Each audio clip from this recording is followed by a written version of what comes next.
సీతారామరాజు ఎక్కడున్నా కానీ బంధించుకొని తీసుకురండి.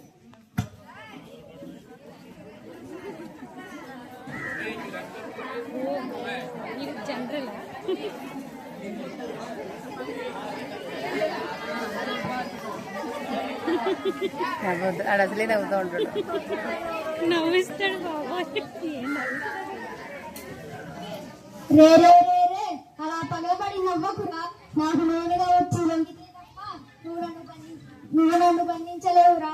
అప్పుడు మా దేశానికి వ్యాపారం అంటూ వచ్చి నక్కలు చూపి మమ్మల్ని వేసగించి ఇప్పుడు మా పైన అజమాయిస్తావురా.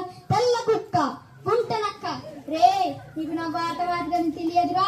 ఈ పుణ్యభూమిలో పుట్టినటువంటి ఝాన్సీ లక్ష్మీబాయి, రుద్రమ్మదేవి, శివాజీ, సుభాష్ చంద్రబోస్ వంటి గొప్ప నాయకులు పుట్టిన గొప్ప భారతదేశంలో మాది. నీకు బట్ట కట్టడం కూడా 9 రోజుల్లోనే మా దేశంలో నాయకుడికి అభివృద్ధి కాసుకోరా. రుదర్ఫోర్డ్ విప్లవంతో ముగిసింది. Shoot him. ఒక్క సీతారామరాజు చనిపోతే లక్షలాది సీతారామ రాజులు ఉద్భవిస్తారు. సీతారామరాజు ఒక వ్యక్తి కాదు, సమూహం శక్తి సమృద్ధ బేరి. వందే మాతరం, వందే మాతరం.